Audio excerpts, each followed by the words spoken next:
आप सोचते हैं कि पेपर लीक का मतलब क्या है? 4 पन्ने, एक व्हाट्सएप ग्रुप, कुछ 100 रुपए का लेन देन और गिरफ्तार हुआ एकाध अभ्यर्थी या मोहरा। यही सोचते हैं ना आप?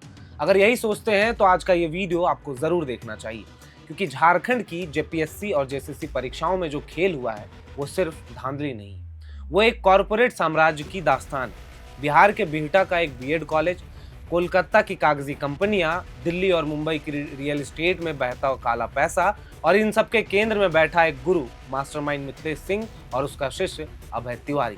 ये वीडियो में हम बात करेंगे कंपनियों की और आपको बताएंगे कि कैसे छात्रों के भविष्य का सौदा करके एक मल्टी स्टेट बिजनेस एम्पायर खड़ा कर दिया गया। तो इत्मीनान से बैठिए और समझने की कोशिश कीजिए गुरु शिष्य के इस हाई प्रोफाइल रैकेट का पूरा सच। नमस्कार, मेरा नाम है विकास कुमार और आप देख रहे हैं अर्नव। झारखंड सीआईडी के जांच का दायरा अब सिर्फ रांची या हजारीबाग की सड़कों तक सीमित नहीं रह गया है। सीआईडी की टीमें इस वक्त बिहार, दिल्ली, महाराष्ट्र और पश्चिम बंगाल में एक साथ छापेमारी कर रही हैं। मीडिया रिपोर्ट्स के अनुसार निशाने पर है मिथिलेश सिंह, वो शख्स जिसे जेपीएससी जेएसएससी धांधली मामले में मुख्य आरोपी अभय तिवारी का गुरु कहा जाता है। सीआईडी की तफ्तीश में सबसे बड़ा मोड़ तब आया जब जांच एजेंसी के हाथ कुछ कागजात लगे। ये कागजात सिर्फ किताबों या एडमिट कार्ड के नहीं थे, ये कागजात थे बड़ी बड़ी कंपनियों के। मिथिलेश सिंह के नेटवर्क का जब ब्यौरा खंगाला गया तो सामने आई आईसीएन इंडिया प्राइवेट लिमिटेड। लेकिन कहानी यही खत्म नहीं होती। जांच में 4 और बड़ी कंपनियों के तार सीधे तौर पर जुड़ते दिख रहे हैं।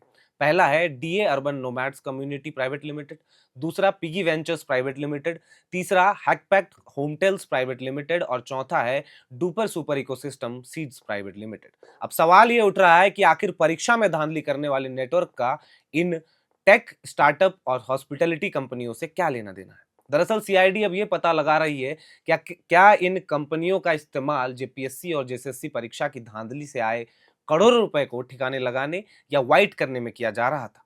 वहीं मीडिया रिपोर्ट्स की माने तो मिथिलेश सिंह का साम्राज्य किसी एक राज्य तक सीमित नहीं है। बिहार के पटना जिले के बिहटा इलाके में मिथिलेश का एक बीएड कॉलेज से सीधा कनेक्शन सामने आया है। यानी शिक्षा का मंदिर जहां शिक्षक तैयार होने थे, वो कथित तौर पर इस पूरे नेटवर्क का बैकबोन बना हुआ था।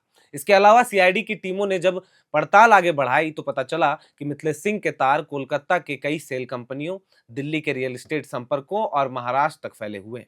छापेमारी अब केवल दस्तावेजों तक सीमित नहीं है, बल्कि बैंक खातों के डिटेल्स, यूपीआई ट्रांजैक्शन और कंपनियों के बोर्ड ऑफ डायरेक्टर की सूची को भी खंगाला जा रहा है। अब आते हैं इस पूरी थ्योरी के सबसे अहम पहलू पर, गुरु और शिष्य का कनेक्शन।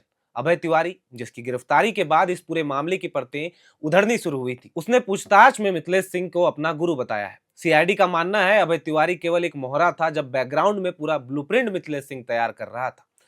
क्या अभय के पीछे कोई बड़ा और सिंडिकेट काम कर रहा था? क्या मिथिलेश सिंह उस सिंडिकेट का मास्टरमाइंड है या फिर वो भी किसी और बड़े राजनीतिक या प्रशासनिक चेहरे के लिए काम कर रहा था?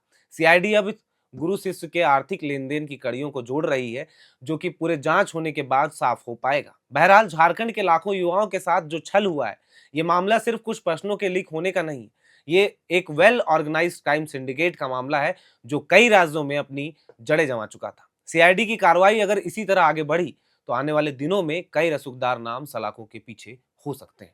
बहरहाल आप इस पूरे मामले को लेकर क्या सोचते हैं, सीआईडी की इस जांच को लेकर क्या सोचते हैं और सीआईडी के इस अंतरराज्यीय जांच को लेकर और दबिश को लेकर क्या कुछ सोचते हैं आप, कमेंट बॉक्स में जरूर अपनी राय साझा करें और इसी तरह की वीडियोस के लिए हमारे एयर नाउ के झारखंड पेज को सब्सक्राइब करना बिल्कुल ना भूलें। FRP pressure vessels are made using fiber reinforced plastic, a powerful combination of high strength glass fibers and corrosion resistant resin. At Duraplast, we manufacture these vessels using advanced filament winding technology. Layer by layer, resin coated glass fibers are precisely wound over a rotating mold, creating a structure that is lightweight, high strength, and built to handle pressure. The result? Superior corrosion resistance, longer lifespan, lower maintenance costs for industries that demand performance without compromise. For customized FRP pressure vessel solutions,